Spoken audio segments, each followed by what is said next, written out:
Welcome, everyone, to another episode of the Mod Squad Horror Show. I'm your host, Harley. As always, joining me is the wonderful Felix. What's up? Okay, let's start our show off with our t shirts, guys. These are the six we have all the time. We will be having another one joining before long, the Walking Dead Maniacs shirt. This is our shirt of the month, the Mod Squad Gamer shirt. Guys, go check that out and get it in before the end of the month, or you will not be able to get it. It will go in the vault. And also, we have two sponsors this month, so I'm going to show you guys the first one.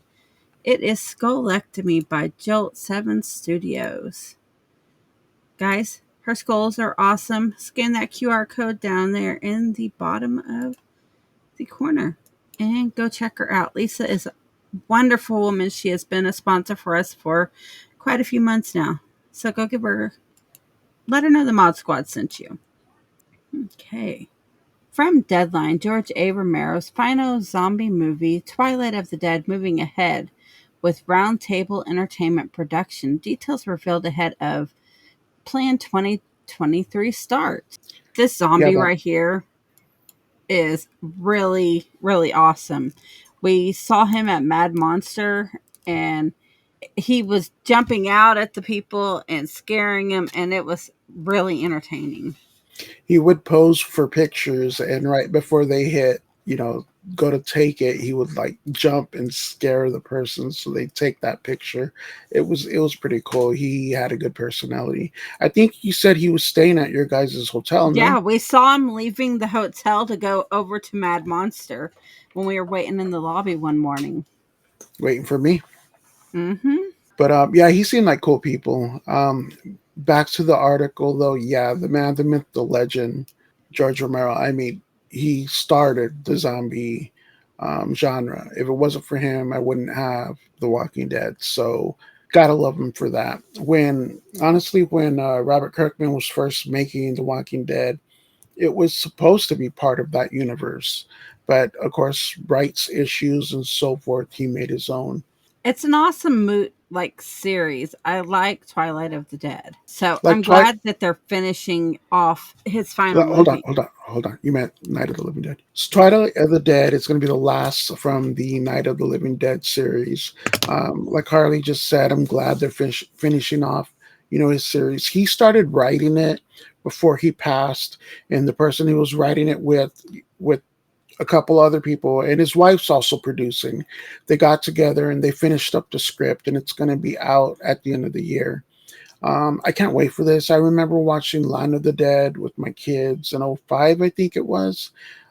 We've always loved zombie movies, so I'm hyped for this. Really am. I mean, but Felix, hasn't your kids grown up with the horror genre and all that? The horror genre, especially the zombies, yes. From comicbook.com, Scream 7 officially adds Happy Death Day to You director, previously called franchise granddaddy of meta horror. Yeah, he directed Freaky Friday, Happy Death Day to You, which I like both of those movies. Nothing away from him, but Radio Silence did an awesome job with Scream, in my opinion, in Scream 5 and Scream 6. You could tell they were fans of it. They gave us what we wanted. I mean, hell, in part 5, they had a sign that says, "Thank you, Wes," and it was from one of the characters, but it was also Wes Craven, the maker of the movie.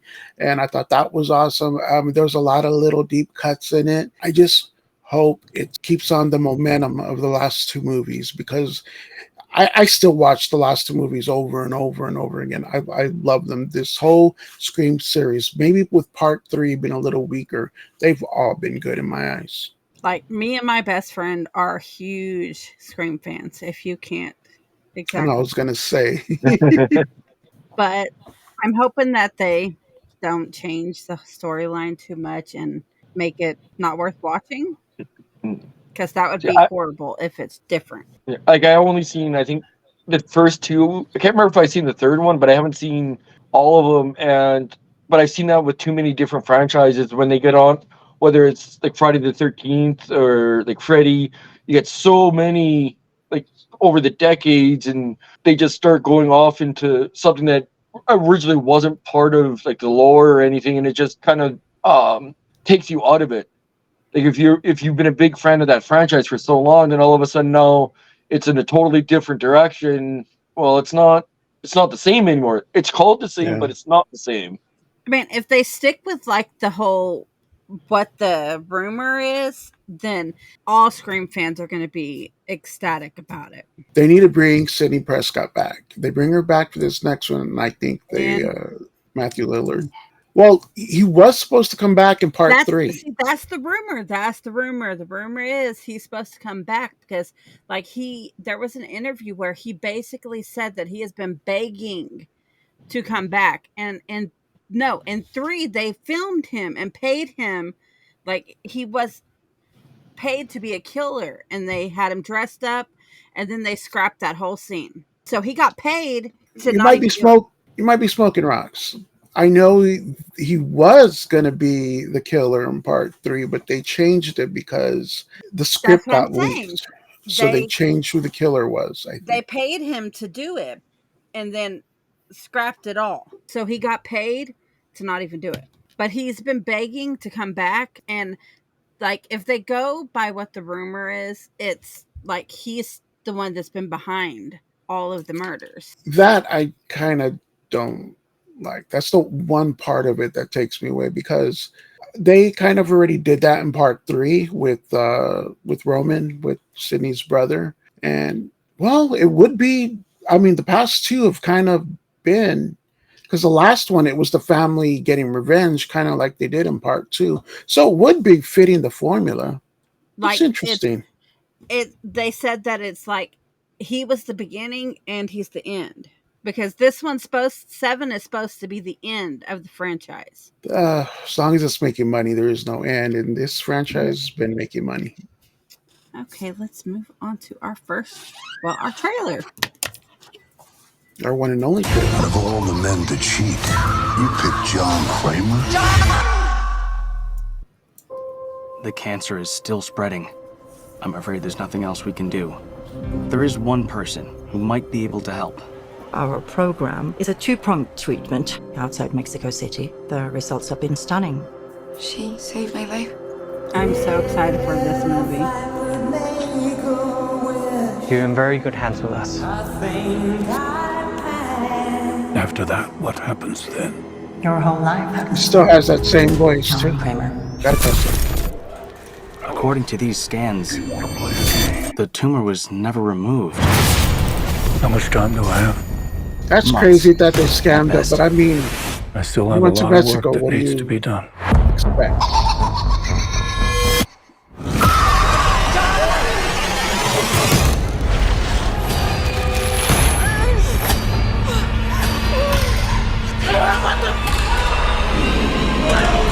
All the doctors. I think it's going to be like, I think part 5 or 6, where it's a group of them.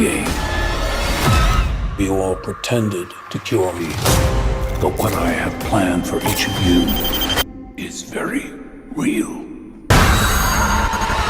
Peace came upon me, no light. Like you said, me and my kids grew up with this. The only thing I have not provided is your I answers. love this song. But trust me, you will Oh, want Billy the to Puppet. remain alert.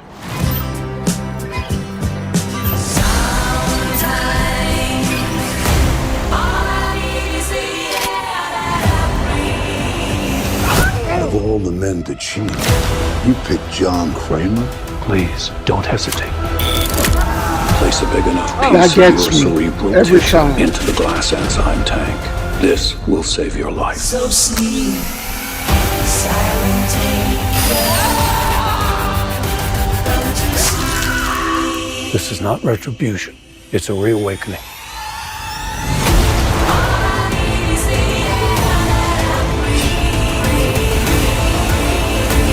Live or die. The choice is yours. I love that thing. And Amanda's back. So I'm in a couple of different Saw groups, and everyone keeps tripping on it.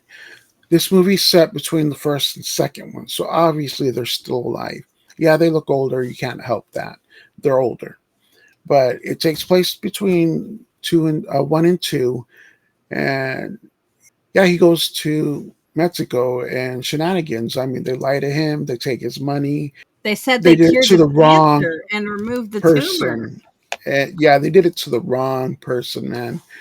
So he goes all like Brandon says, Kevin McAllister on him, and I mean, I don't I can't wait for entirely this movie. blame him though, because if that was anybody in that predicament, wouldn't you feel like you want to get revenge on the people who said they cured you, but come to find out they did all this stuff and didn't do anything to cure you, left the tumor in your brain still, and you don't have much time to live because of this. I wonder if anyone else, because of course we saw Amanda there at the end, but if anyone else from the series is going to come back. I mean, everybody at this point is alive, so We will have to wait and see. And if yeah. you guys tune into last week's episode, we did show the poster for this. That is why we did this trailer this week, because we felt it was only right since we did share the poster with you guys. Okay, let's move on to our urban legends. Okay, so this week I am going to talk about the Ohio State Reformatory, also known as the Mansfield Prison. This is what the Isn't that prison looks like now. This is the isn't outside of it. that where they made the Shawshank Redemption? Yes, it is. And the story of this is it started out as in in 1862, the field, it was where they used it as a training camp for the Civil War soldiers. And then in 1867, it became the Ohio State Reformatory, which, as everybody up here in Ohio knows it as, the Mansfield Prison.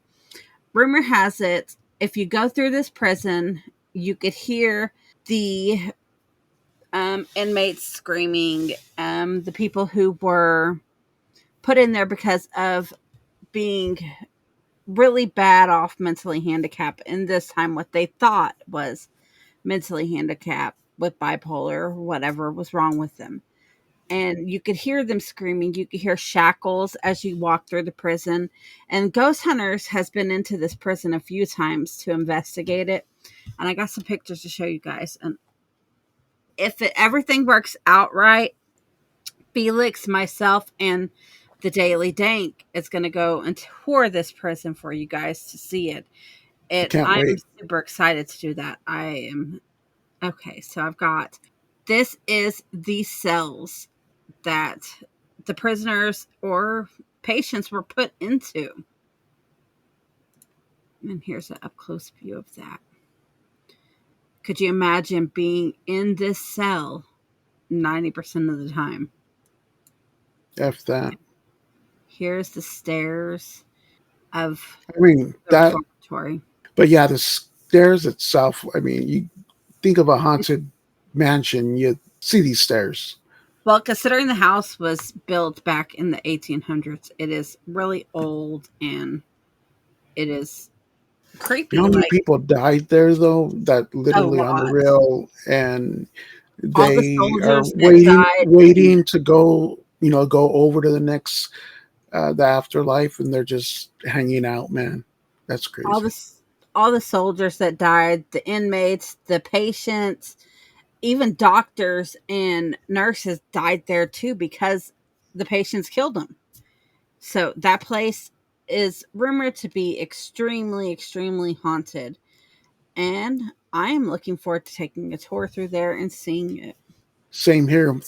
Okay, so our flashback special tonight is Dr. Giggles. Dr. Giggles is a 1992 American slasher film directed by Manny Coto, starring Larry Drake and Evan Randall Jr. The emphasis Dr. Giggles and Holly Marie Combs as Jennifer Campbell. The film stars Cliff DeYoung and Glenn Quinn. It was released October 23rd, 1992. Right on. And here is the trailer for it.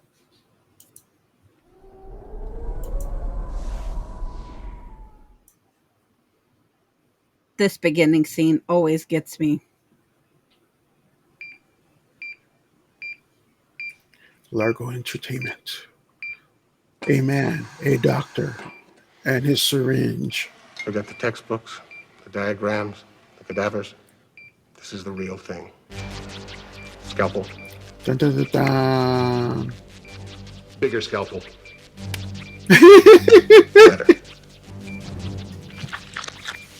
Clean cut through the Like when I first saw this, I was like, why is he suction? shirtless? Easy now. Retractor.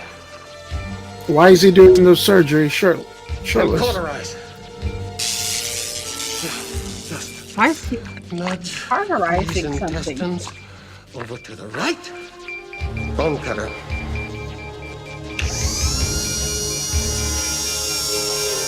Uh-oh. This fall. Nicked a bit of the liver there. The doctor is out. It's giggling. Hello, Mr. Pancreas. Speaking of pancreas. It only hurts when I laugh.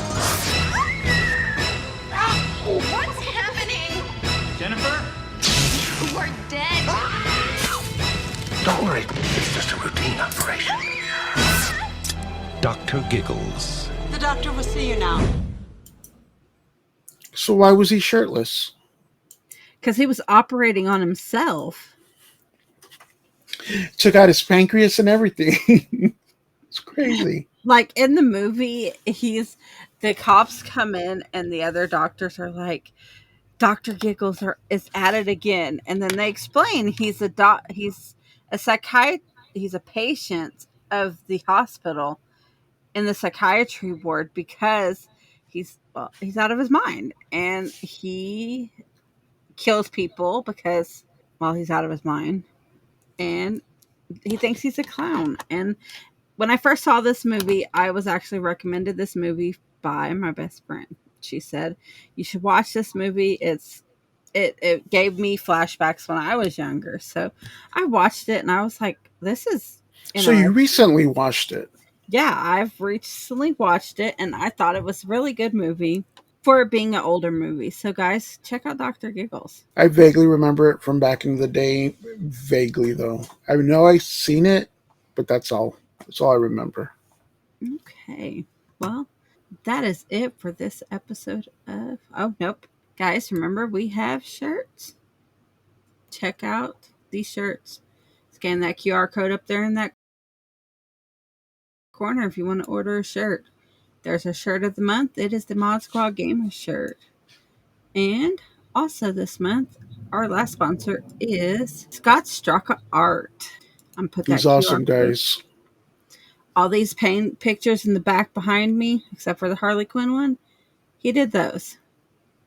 You guys scan that QR code, it'll take you to his site where you can order some of his artwork. And they're actually really good price too.